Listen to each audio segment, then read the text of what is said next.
No ads in the first 10 minutes. Enjoy uninterrupted viewing. As the hallway detached itself from the hotel, it began to reveal its true nature, not as a place, but as a function. What people experienced in sleep was no longer tied to architecture or geography. It followed patterns of fatigue, grief, and cognitive overload. The dream did not seek everyone, it selected carefully. Those who entered it shared one thing in common. They were tired in a way sleep could not fix. Former guests described the same subtle prelude before the dream began: a heaviness behind the eyes, a quiet pressure in the chest, the sense that thoughts were stacking faster than they could be processed. The hallway appeared not when they were afraid, but when they were empty. Psychologists who encountered these patients struggled to frame the experience. The dream did not behave like trauma. It lacked symbolism in the traditional sense. There were no monsters to interpret, no childhood memories resurfacing. Instead, it resembled a system prompt, an invitation to transition. The hallway had rules. It never appeared during naps. It never appeared during chemically induced sleep. It only emerged during deep, uninterrupted REM, when the brain reached its most honest state, when defenses dropped and narratives dissolved. People who tried to stay awake at night to avoid the dream eventually failed. Exhaustion pulled them under, and when it did, the hallway was waiting exactly where it had been left. The door no longer knocked. It didn't need to. By now, most dreamers knew where they were going. Some tried to fight it. They set alarms for 3:10 a.m. They slept with lights on. They drank caffeine late into the night. They distracted themselves with noise and screens. The hallway adapted. It began appearing earlier, not at 3:17 a.m., but at the moment resistance ended. One woman reported entering it while lying awake, eyes open, staring at her ceiling fan. She said the room faded gradually, replaced by the hallway without any break in consciousness. She wasn't asleep, she was transitioning. She described it later in a voicemail to her sister. It felt like being logged out, she said, not dying, just closing something I forgot was open. She stopped returning calls after that. Another man, a former guest who had documented his dreams obsessively, noticed something chilling. The hallway was becoming personalized. The carpet pattern shifted slightly. The lights adjusted their spacing. The distance to the door changed, not randomly, optimized. The hallway was calibrating itself to each individual. Those who carried more emotional weight found the walk shorter. Those who resisted found it longer. Those who were undecided found themselves looping, walking the same stretch without progress. But the door was always there, unmoving, patient. The man began to suspect something no one wanted to say aloud. The hallway was not guiding people somewhere new. It was returning them to a default state, before identity, before memory, before the accumulation of unfinished thoughts. That was when the first confirmed disappearance occurred. A former hotel guest, a woman in her late 50s, missed a routine appointment. Friends assumed she had forgotten. When she didn't respond to messages, they contacted authorities. Her apartment was found unlocked, no signs of struggle, no note, no evidence of intent. Her bed was neatly made. Her sleep tracker showed she had gone to bed at 10:42 p.m. At 3:17 a.m., her heart rate spiked briefly, then stabilized and never changed again. The coroner ruled it natural causes, no trauma, no toxins, no explanation beyond sudden cardiac arrest during sleep. But the neurologist who had studied the dream reviewed the data quietly. The heart didn't stop, it disengaged. The rhythm flattened not into chaos, but into stillness, like a system completing a task and powering down. The hallway had crossed another threshold. It was no longer just a dream shared by those who passed through the hotel. It was an option, a quiet one that did not announce itself as an end, one that framed itself as relief. Online discussions shifted tone. People no longer asked what the hallway was, they asked whether it was wrong to want it. Posts appeared from people who had never stayed at the hotel, who had never heard the story directly, yet described the hallway perfectly. The knowledge spread not through information, but recognition. They didn't learn about the dream, they remembered it. The door began appearing in waking moments too, not visually, but cognitively. People described thinking about it during stressful days, during arguments, during moments of failure. They imagined the hallway, the quiet, the absence of demand, and the thought brought comfort. That was when intervention began. Without announcement, certain search terms stopped yielding results. Forums vanished, videos were removed, content moderation algorithms flagged descriptions of the hallway as harmful ideation. The narrative was reframed: sleep paralysis, shared anxiety, mass suggestion. The story was buried. But the hallway didn't need publicity, it needed consent. And consent came quietly, one exhausted mind at a time. A support group formed briefly before being shut down. Its members met in person, avoiding digital trace. They shared experiences cautiously, unsure whether they were helping or accelerating something dangerous. One member asked the question none of them wanted to voice: "What if the hallway is right?" Silence followed. Another member replied, "What about?" "About being done." No one argued. The hallway evolved again. For some, the door began opening without resistance, no handle, no effort, just a widening of light. For others, the door remained closed, but the pressure to approach it intensified. They felt incomplete while awake, as if part of them had already moved on. Doctors noticed a pattern among those affected: lower cortisol, lower anxiety markers, reduced fear response. They were calmer, too calm. They no longer reacted appropriately to loss or risk. Loved ones described them as distant, not depressed, but disengaged, as if their emotional processing had already been resolved elsewhere. The hallway was not killing people, it was finishing them, and once finished, there was nothing left to anchor them here. The neurologist made a final attempt to intervene. He contacted one former guest who still resisted the dream, who woke himself every night before reaching the door. He asked a simple question: "Why do you keep waking up?" The man thought for a long time. "Because if I stop, I don't think I'll come back wanting anything." The neurologist understood then what the hallway truly was: not death, not escape, but closure without context, an ending without narrative. And humans, he realized, were not meant to end that way. They were meant to carry unfinished things, to live inside questions, to remain incomplete. The hallway offered something seductive: completion without cost. But nothing in nature worked that way. The neurologist deleted his research and walked away. He still dreamed, he still walked the hallway. But every night when he reached the door, he did something different. He sat down. He refused to stand. The hallway did not force him, it simply waited, because the hallway could only move those who agreed to finish. And somewhere beyond the door, the system adjusted again, slowing, recalculating, learning that not everyone wanted relief. Some people wanted meaning more, even if it hurt, even if it never resolved.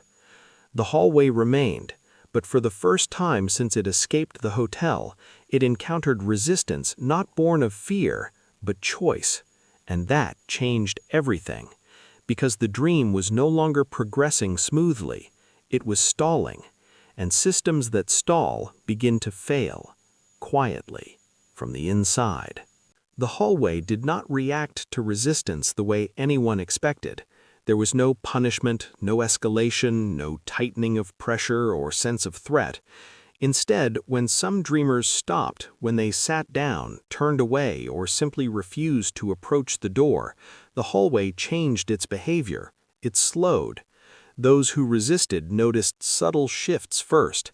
The lights overhead dimmed aggressively, the hum softened, the sense of forward pull weakened like a current losing strength. The hallway, which once felt inevitable, now felt uncertain. For the first time, the dream paused, not ended, paused. The neurologist who chose to sit instead of walk noticed this immediately. In earlier dreams, time inside the hallway was unmeasurable. Now he could feel duration again. He could sense how long he'd been there. He could think. He could doubt. The door did not advance toward him. It waited. Other resistors reported similar experiences. The hallway no longer optimized itself around them. The carpet pattern stopped shifting. The distance to the door remained fixed. The system, whatever it was, appeared unable to process refusal efficiently. This revealed something critical. Consent had always been the engine. The hallway could not complete anyone who did not cooperate. And cooperation required something specific, not desire, After the not night exhaustion, the door appeared but open surrender. in the dream, the hotel Once that crossed understanding an invisible spread, line. Nothing in the building's physical operation changed during the day. Guests checked in, coffee brewed, elevators moved. The lobby hummed with the ordinary noise of people passing through a place they did not intend to remember. But at night, the building behaved differently. The dream no longer waited for sleep to deepen. Guests reported slipping into it almost immediately after closing their eyes, as if the boundary between waking and dreaming had thinned. Some said they felt pulled, not violently, but with the quiet certainty of gravity. Others said they didn't remember falling asleep at all. One moment they were lying in bed, the next they were standing in the hallway. The hallway was brighter now, not well lit, but clearer. The buzzing lights overhead no longer flickered. They glowed steadily, illuminating the carpet pattern in sharp detail. Guests noticed stains they hadn't seen before, faint discolorations along the edges, as if many people had walked the same path over a very long time. The figures ahead were closer together, no longer spaced out, no longer patient. They moved in a slow, continuous line toward the door, which now stood visibly ajar. A narrow gap, enough to see light spilling onto the carpet, enough to feel warmth radiating outward.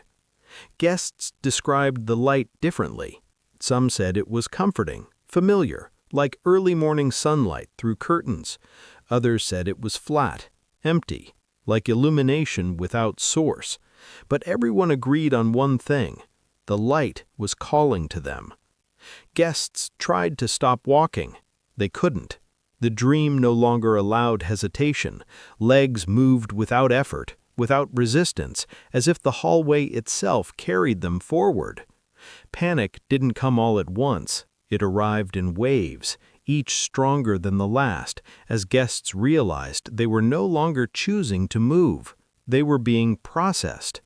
One guest described it later as standing on a slow conveyor belt. No rush, no force, just inevitable forward motion. At the front desk, the night clerk began noticing a pattern.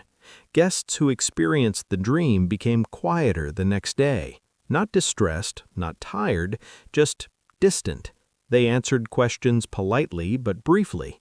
Their eyes lingered too long on reflective surfaces. Some stared down the guest hallway as if listening for something that wasn't there. A man checking out paused before handing over his key card. "Do people usually come back here?" he asked.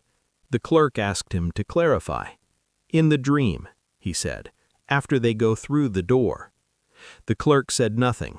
The man nodded, as if he hadn't expected an answer. Staff dreams changed too. The housekeeper who once stood still now reported walking again, slowly, near the end of the line. She said she could see the door clearly now. She could hear voices coming from inside, not whispering, speaking normally, familiar voices. "They sound like people I know, but I can't tell who." The front desk clerk who dreamed of being behind the door now described standing in a room filled with light. No walls, no ceiling, just brightness stretching in all directions. She said she could see shapes moving within it, but they had no edges. They don't feel alive, but they don't feel dead either. Maintenance alerts escalated. The system began logging repeated attempts to access the sealed corridor. Door sensors showed pressure applied from the inside, not enough to trigger alarms, enough to register. The logs recorded the same timestamp every time, 3:17 a.m. The general manager stopped sleeping at the hotel. He began taking work home late into the night. He dreamed anyway. In his dream, he wasn't in the hallway. He was in the room beyond the door. He described it later to no one because he couldn't find language that didn't feel dangerous, but the impression stayed with him, a sense of vastness, of completion, of being surrounded by something that once was many things and now was one. He woke up gasping. The next morning he authorized a decision he had been avoiding. They would open the door. Not during the day, not with guests present, at night, at the time the dream reached its peak, 3:17 a.m. Corporate was not informed. 3 people agreed to be present: the general manager, the maintenance supervisor, and the same security officer who had felt dizzy the first time. They prepared carefully. Flashlights, radios, no recording equipment, no cameras. The manager insisted on that, though he couldn't explain why. At 3:10 a.m., they entered the utility passage again. The corridor felt different this time. Longer. Not physically, but perceptually. Sound dulled as they walked. Their footsteps seemed to arrive a fraction of a second after they moved, like an echo lagging behind. The door waited at the end. The hum was louder now. The maintenance supervisor reached for the handle on the utility side. The security officer hesitated. "Do you hear that?" he asked. They listened. Voices. Not whispers. Not screams. Conversation. Low. Overlapping. Steady. The voices sounded calm. Normal. The handle was warm. The supervisor turned it. The door opened. Light poured out, filling the corridor instantly. Not blinding, not harsh, just complete. The kind of light that erased shadows without casting glare. Beyond the doorway was not a room. It was a continuation. A space without boundaries. The hallway extended forward, but wider now, opening into something like a concourse. Figures moved within it, countless, walking in gentle arcs rather than straight lines. They did not collide, they did not speak. They flowed. The manager stepped forward before anyone could stop him. The security officer shouted his name, but the sound didn't carry. Inside the light, the manager felt something release. Pressure he hadn't known he carried dissolved instantly. Fear vanished. Memory softened. The urgency that had driven him for years, deadlines, decisions, outcomes, lost all meaning. He understood then. This was not death. It was subtraction, the removal of friction. The security officer grabbed him and pulled him back. The manager resisted weakly, confused. "Why would you stop that?" he asked, genuinely. The supervisor slammed the door shut. The light vanished. The hum dropped to silence. The corridor felt cold. All 3 stood breathing heavily. They returned to the utility space without speaking. At 3:17 a.m., guests across the hotel woke up screaming. Not all of them, only those who had dreamed of the door. They described the same thing. The hallway had collapsed. The figures had stopped moving. The door had slammed shut from the inside. And something on the other side had reacted. Anger was the wrong word. So was fear. It felt like disappointment. The hotel entered lockdown mode. Guests checked out en masse the next morning. Refunds were issued without question. Corporate called demanding explanations. The general manager submitted his resignation. The hotel closed temporarily for system upgrades. But the dream did not stop. People who had stayed there weeks earlier began reporting it from their homes. The hallway, the lights, the door. Only now the door was closed again, and something was knocking from the inside. Slow, deliberate, as if reminding them of what they had almost been allowed to finish, and what was taken away. The dream was no longer confined to the building. It had learned how to travel through memory, through sleep, through the shared recognition of a place that no longer needed walls to exist. And somewhere in the space beyond the door, the flow had paused, waiting.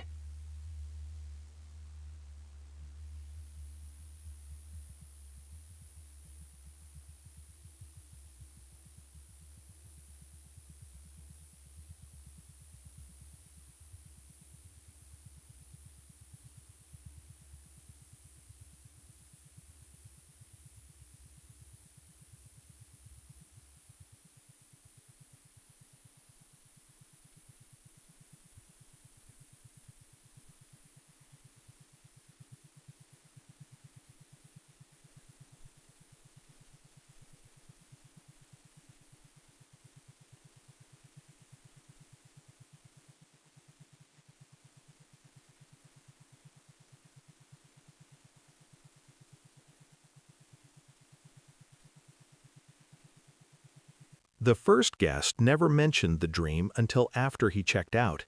He left a handwritten note at the front desk, folded carefully, as if the words inside needed to be protected.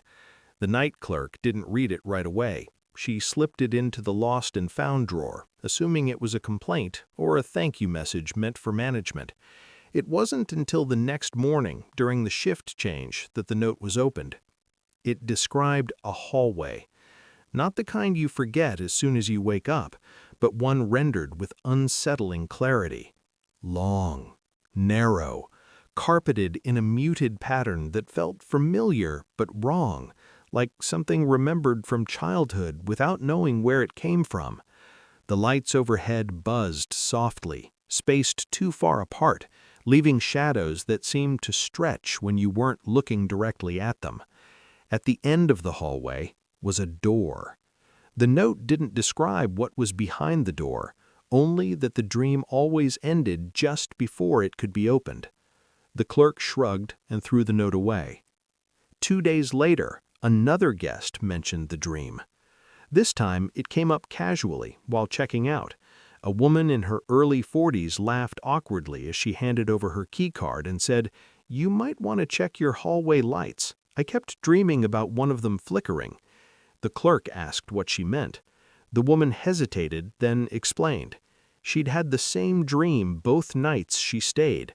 A long hotel hallway, dim lights, a door at the end she never reached. She assumed it was stress. Travel does that to people. The clerk smiled politely and said nothing. By the end of the week, 3 more guests described variations of the same dream. None of them knew each other. None of them had stayed in the same room, but the details matched in ways that made coincidence uncomfortable. The pattern of the carpet, the buzzing lights, the sense that the hallway was part of the hotel, but not any hallway they had actually walked through while awake. Management didn't hear about it until a guest asked for a refund. He claimed he couldn't sleep, said every time he closed his eyes he ended up in the same place, the same hallway, the same door, and every time he woke up with his heart racing just before reaching it. "I don't believe in stuff like this," he said, rubbing his temples, "but I've never had the same dream twice in my life, and now I've had it 3 nights in a row." The manager offered a discount and apologized. The hotel was a mid-sized property just outside a major U.S. city. Business travelers during the week, couples and families on weekends. Nothing remarkable about it. Built in the late 1990s, renovated twice, No history of fires, crimes, or infamous incidents, no reason for ghost stories. And yet the reports kept coming. Always the same dream, always the same hallway, always the same door. Some guests described hearing something behind the door. Others said they felt watched while walking toward it. A few mentioned seeing shadows move along the walls, just out of focus, but the core elements never changed. No one ever opened the door. The hotel's general manager finally took notice when a corporate executive stayed overnight and mentioned the dream unprompted during a morning meeting. She described it calmly, analytically, as if recounting data rather than an experience. She even sketched the hallway on a notepad while talking, marking the lights, the door, the proportions. The sketch matched the others. That was when management began documenting the reports. They started small: dates, room numbers, guest profiles. Nothing obvious connected the people experiencing the dream. Different ages, different backgrounds, different reasons for staying. The only common factor was the hotel itself, and the dream didn't happen to everyone. That made it worse. Roughly 1 in 5 guests mentioned it, either directly or indirectly. Some laughed it off, some were disturbed. A few asked if the hotel was conducting some kind of experiment. Staff were instructed to acknowledge the pattern, but staff began dreaming too. The first employee to admit it was a housekeeper who'd worked there nearly a decade. She approached the manager quietly, almost apologetically, and said she'd been having strange dreams lately. She described the hallway. The manager felt his stomach drop. Unlike the guests, the housekeeper described something new. In her dream, she wasn't walking toward the door. She was standing still, watching others pass her. Guests, employees, all of them moving in the same direction, toward the end of the hallway. None of them noticed her. She said she woke up feeling exhausted, as if she'd been standing there all night. After that, more staff came forward. A maintenance worker dreamed of fixing one of the lights in the hallway, only to realize there was no ceiling above him, just darkness. A front desk clerk dreamed she was behind the door, listening to footsteps approach from the other side. She never opened it. The hotel hired a sleep specialist to consult quietly. He suggested stress, environmental cues, shared suggestion. The human brain is good at pattern making, he explained. Once an idea takes hold, it spreads. But there was a problem with that explanation. Guests who had never spoken to staff, never read reviews, never heard rumors were having the dream on their first night. Some even described it before being told the hotel's name. Security footage was reviewed, hallways checked, lighting measured, carbon monoxide tested. Everything came back normal. Then someone found the old plans.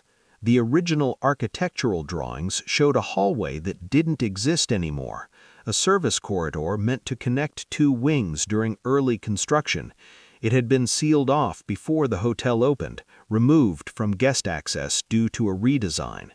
According to the plans, the corridor ended in a reinforced door. No room number, no designation, just a door. The corridor had been absorbed into the building structure, hidden behind walls and storage areas. Guests never walked it, staff never used it, but the hallway existed. At least it used to. The discovery wasn't shared with guests. Management debated what to do. Closing the hotel wasn't an option. Corporate demanded evidence of a real problem, and technically there was none, just dreams. Until a guest woke up screaming. It happened at 3:17 a.m. Other guests on the floor reported hearing a man shout, followed by the sound of something heavy hitting the floor. Security arrived to find him sitting upright on his bed, shaking, eyes fixed on the door. He refused to sleep again. He said he'd reached the door. In his dream, he'd finally touched the handle, and when he did, he heard voices behind him, dozens of them, all whispering the same thing: "Don't wake up." That morning, he checked out without asking for a refund. He just wanted to leave. The hotel logged the incident, and for the first time, management considered the possibility that the dream wasn't random, it was shared, and whatever was behind that door wasn't waiting for someone to open it, whether they wanted to or not. What followed was not a return to normal, but a recalibration. The world did not snap back into place after the hallway faded. Instead, it adjusted slowly, like a body learning to move again after carrying a hidden weight for too long. People who had never dreamed of the hallway still felt its absence in subtle ways. Burnout was no longer something they could outrun. Exhaustion arrived earlier, lingered longer, and demanded acknowledgement. The culture of constant motion, always forward, always productive, began to crack in places where it had once seemed unbreakable. No one traced this shift to a dream, but the shift was real. The neurologist noticed it first in his younger patients. They spoke openly about limits, about stopping before collapse, about choosing incompletion over erasure. They did not use those words, but the instinct was there, a quiet refusal to be finished by force. In older patients, the change was harder. Many had lived for decades under the assumption that rest was something earned only after everything else was done. For them, the hallway had been seductive. It promised an end without failure, closure without judgment. Letting go of that promise hurt. Some described phantom dreams months later, not the hallway, not the door, but the feeling of standing at the edge of something vast and being told it no longer applied.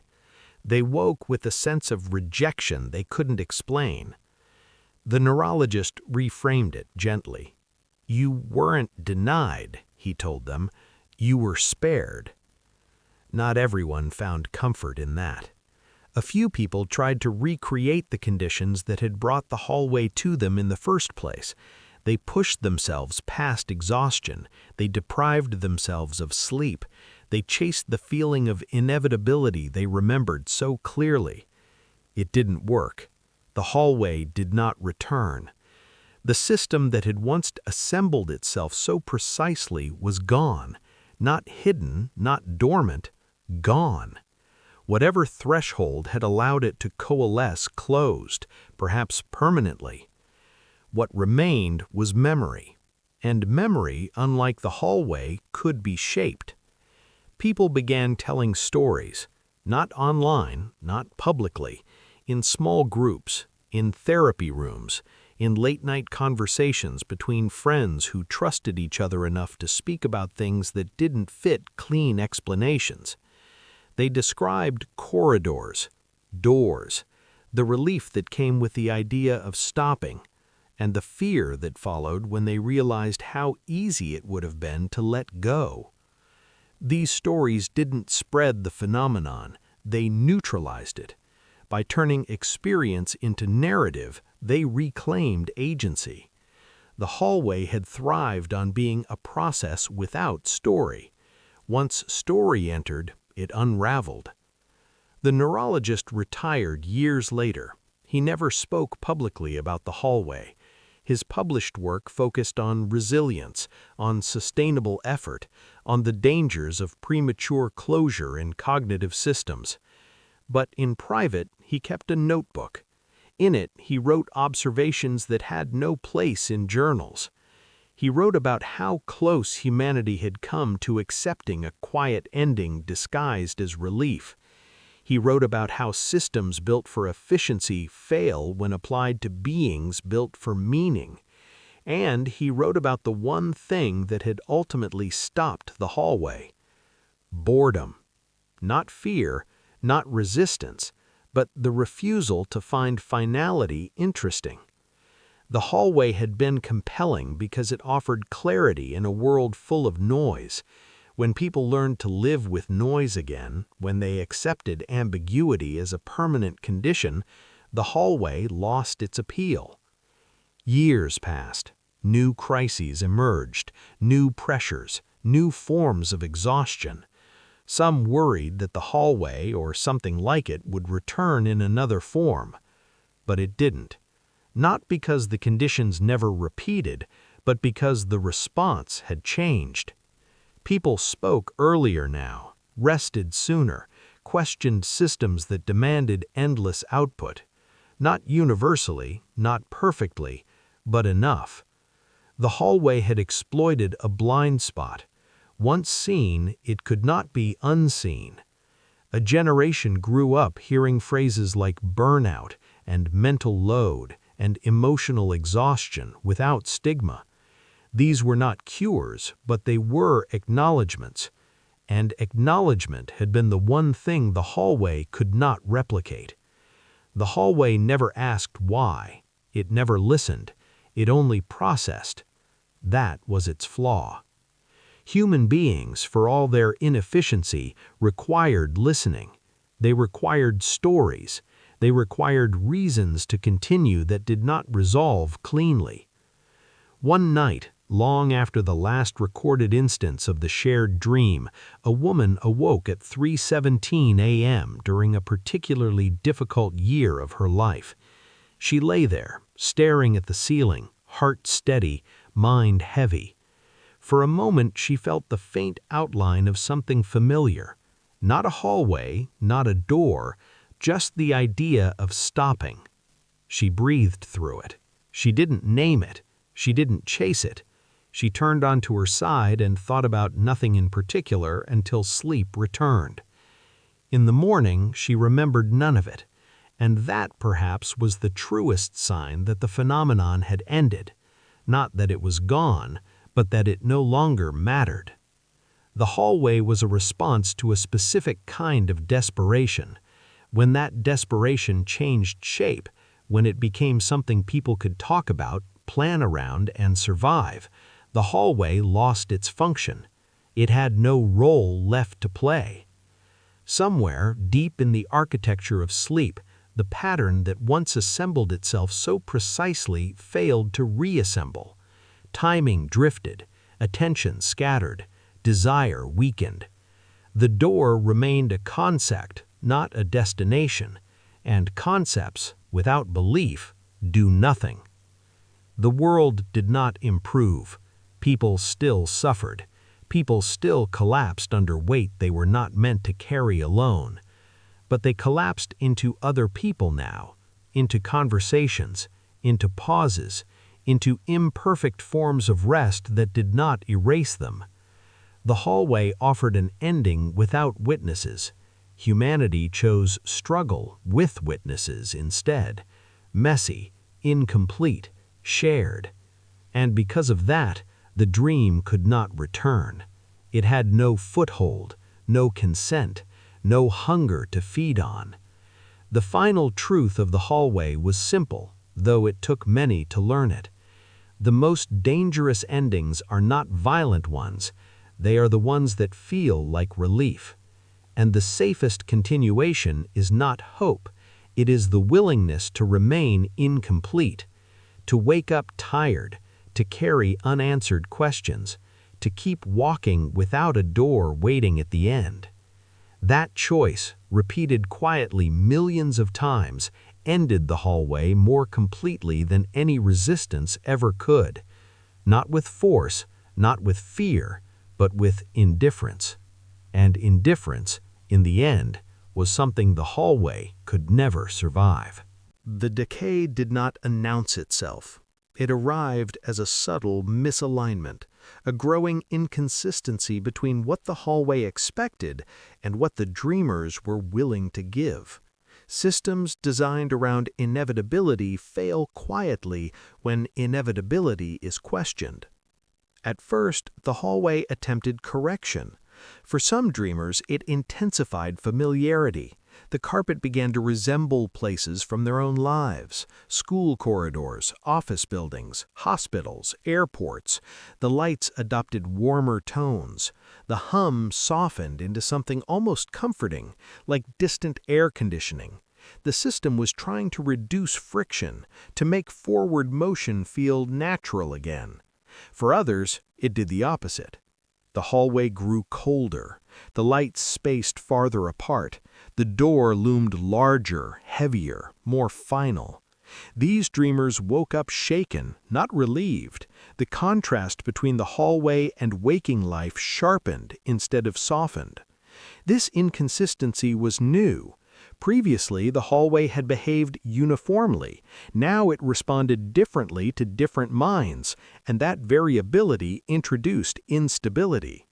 The neurologist noticed this first through reports that contradicted each other in critical ways.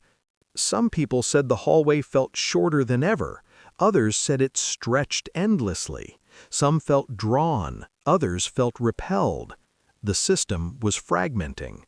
Those who had already passed through the door fully or partially experienced something else entirely. Their dreams became sparse, not replaced by other imagery, simply absent.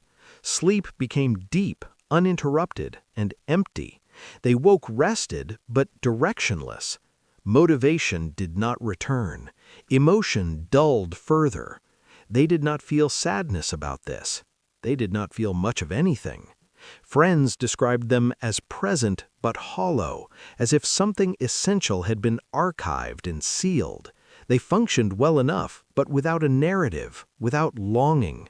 They had finished. Those who resisted continued to dream, but the hallway began malfunctioning. Doors appeared where walls should be.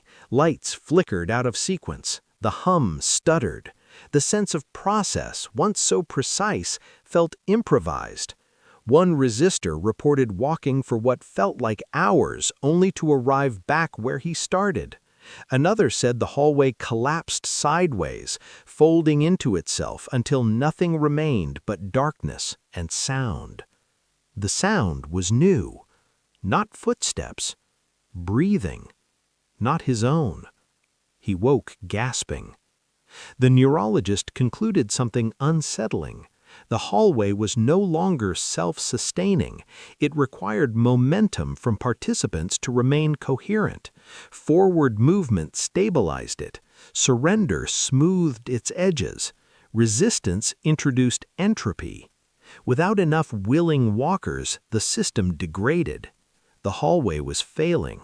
But failure did not mean disappearance. It meant unpredictability. And unpredictability made it dangerous. Sleep clinics began seeing a new pattern. Patients reported fragmented dreams that began like the hallway but ended abruptly in disorientation. Some woke up unsure where they were. Others experienced brief episodes of derealization during the day, as if part of them were still waiting somewhere else. The door appeared less often now, but when it did, it was inconsistent. Sometimes it was locked, sometimes open, sometimes missing entirely. The hallway no longer knew how to finish. That uncertainty frightened people in a way the original dream never had. Before, the fear was about surrender. Now it was about malfunction, about getting stuck between states. The neurologist feared this outcome.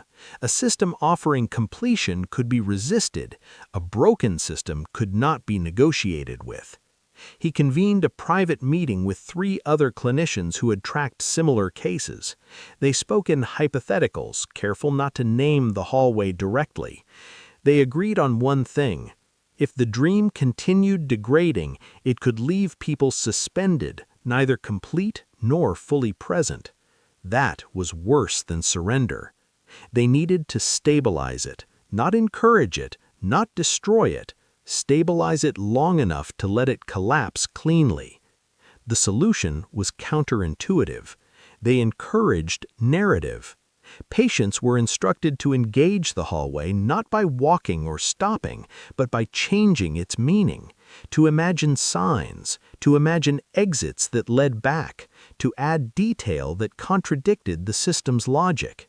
Write on the walls, open doors that weren't there, turn the hallway into a place, not a process. It worked. Those who followed the exercise reported a dramatic shift. The hallway resisted at first, walls blurred, lights flickered, but eventually it yielded. The space lost its precision. It became dreamlike again, symbolic, subjective. Once symbolic, it lost power. The door stopped appearing, or when it did, it no longer felt final. It was just a door. One dreamer described opening it and finding a stairwell leading up, not out. Another found a maintenance closet. Another found nothing at all. The system could not survive reinterpretation. It required literal acceptance. Meaning weakened it. As more people engaged the hallway this way, reports of the dream diminished, not vanished, but softened. The sense of inevitability dissolved. The hallway became just another recurring dream, no more compelling than falling or flying. Those who had already passed through the door did not return. Whatever state they had entered was stable, but no new completions occurred. The hallway stopped recruiting. The neurologist slept through the night for the first time in months without dreaming of corridors or doors. He woke exhausted, but intact. He felt unfinished and relieved. The decay accelerated after that. The hallway began collapsing into incoherence for those who still encountered it.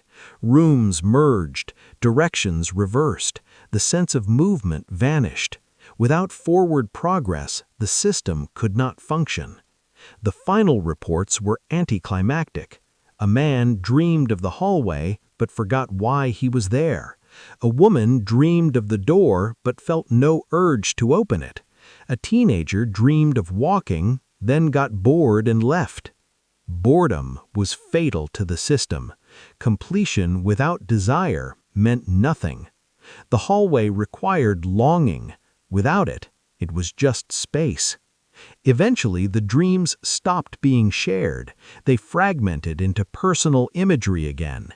Each mind reclaimed its own architecture. The collective structure dissolved. The hallway did not vanish. It degraded into memory, and memory, unlike process, fades. Years later, references surfaced occasionally. Someone would mention a dream of a long corridor and feel an odd familiarity they couldn't place. Someone else would wake at 3:17 a.m. for no reason and shrug it off. No pattern reformed. The door never reappeared as it once had. The system had failed, not because it was resisted, but because it was understood. Understanding stripped it of authority. The world moved on, unaware that something subtle had passed through it, a mechanism that offered relief from being human and was rejected not out of fear, but out of attachment to unfinishedness. Those who had crossed through lived quietly, unchanged by regret. Those who remained carried weight, but they also carried story. And story, unlike completion, requires continuation. The hallway could not compete with that. It had offered an ending. Humanity chose to keep going. Even when it hurt, even when it made no sense, even when the door promised rest.